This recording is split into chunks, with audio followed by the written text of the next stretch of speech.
This is the Southwest Outdoors Report, powered by your Texas Chevy dealer. Your Southwest Outdoors Report, powered by Chevy, is on the air and on the road once again today.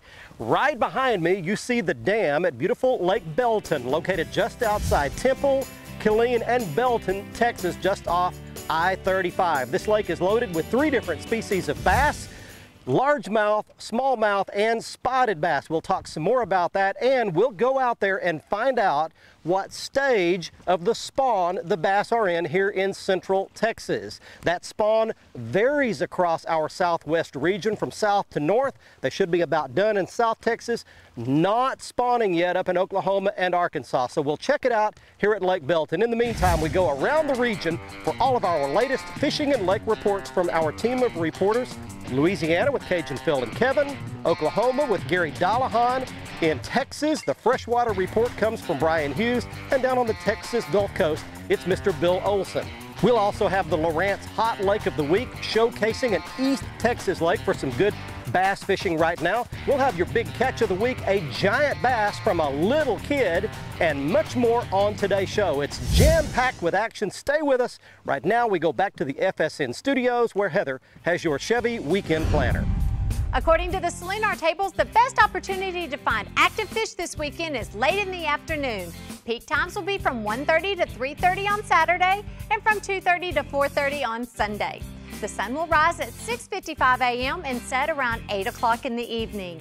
Nights are going to feature a crescent moon 11% visible. Now let's get you back to the lake with Barry. Thanks, Heather. We're out on Lake Belton right now, and as you can see behind me, this lake has got a lot of rock structure, a lot of rock cliffs, a lot of rocky points coming out into the lake, lots of places that look really good for largemouth bass. The lake is about 12,000 surface acres. It was built in 1954, so it's an old lake. It is deep with a max depth of 124 feet.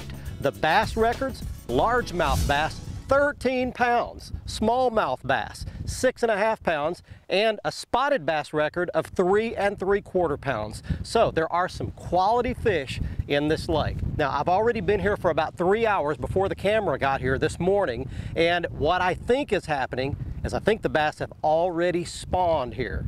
We'll talk about that more and what that means in just a couple of minutes. Also, we'll have Brian Hughes with your Texas Fishing Report. Bill Olson is down on the Texas Gulf Coast. We'll be right back. This is the Southwest Outdoors Report, powered by your Texas Chevy dealer.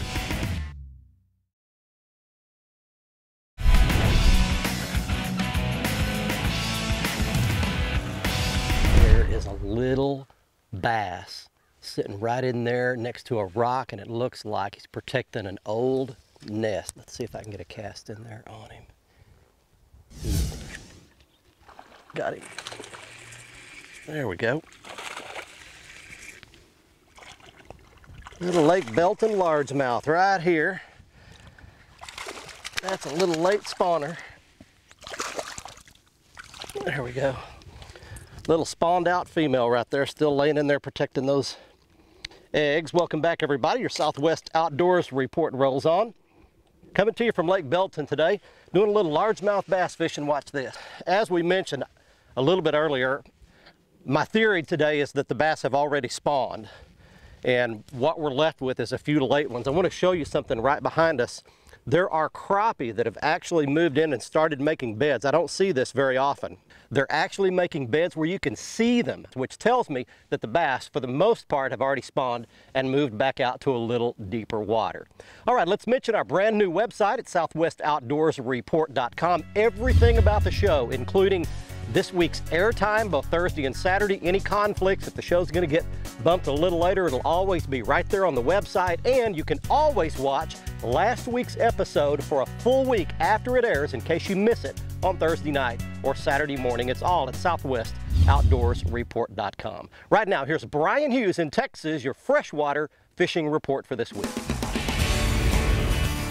Hi everybody, and welcome to the Lone Star Lakes Report, brought to you by the Tournament Pro's Choice Snag Proof Lures. Now, this has been a week for bass fishing in Texas. The Cheryl Unker program recognizes anglers who catch a fish over 13 pounds, and every year since 1986, the program has averaged about 20 fish. This year, 29 so far, including number 500 caught out of Lake O.H. Why is that important? O.H. has given up 9 Sherrilunkers this year. That's more than they've had in the entire history of the program. These fish are coming on a variety of lures, but number 500 came on an 8-inch lizard in about 6 to 7 feet of water. And that's going to be your pattern on O.H. right now. 6 to 8 feet, fish the points and creek mouths as it moves back toward spawning flats. That might get you the next Sherrilunker on O.H. Now, for sand bass, Richland Chambers, those fish were denied their run up the river to spawn, so they are out on main lake points. You'll find them spawning out there. Use jigging spoons and or live bait and watch for the birds to tell you where they are. That's the Lone Star Lakes, brought to you by Snag Proof Lures. Let's check in with Mr. Bill Olson. He's on the coast.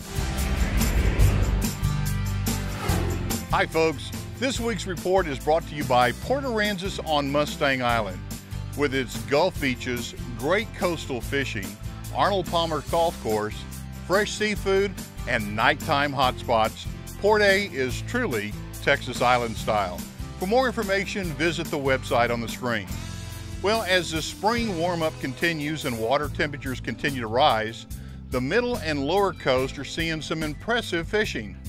Near Port Aransas, areas like the shorelines of the Lydia Ann Channel, around Mud Island and Quarantine Island have seen some good activity for anglers fishing trout killers and killer flats minnows. Plus, topwater baits are beginning to catch some trophy specks around grassy shorelines and reds over the flats. While fishing the shorelines near openings that connect to the Gulf, flounder are also being caught.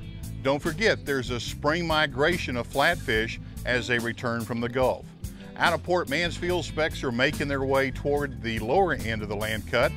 Over the next couple of weeks, look for speckled trout to start making their way northward on through the land cut. At Port Isabel, specks are fanning out north of the causeway along Long Bar, as well as along the west shoreline. Topwater lures and a variety of soft plastics are taking fish for anglers drifting shorelines, as well as mid-bay reefs. This weekend, Saturday and Sunday, have a double tide schedule of 2 high and 2 low tides each day. I'm Bill Olson, and I'll see you on the coast. There's one. Crappie, can you believe that? All right, that confirms it right there. Pull this one in. And before we go to the next break, you know, we've been suspicioning all day about the fact that the spawn is over, and that's one way that you can tell. So when you flip up by the bank with that little soft plastic bait and a crappie bites it, they're up there spawning after the largemouth. Crappie will spawn when that water temp hits about 65 to 67 degrees. Further south you go, that's what we have. So it's about crappie time in the Southwest. Stay with us. We'll be right back with more fishing reports and lots more here on the Southwest Outdoors Report. The Southwest Outdoors Report, powered by your Texas Chevy dealers, is brought to you by Nitro Performance Bass Boats. Fish your best in a Nitro. By Strand, the standard of dependability. By Costa Sunglasses, see what's out there. And by Motor Guide, never stop.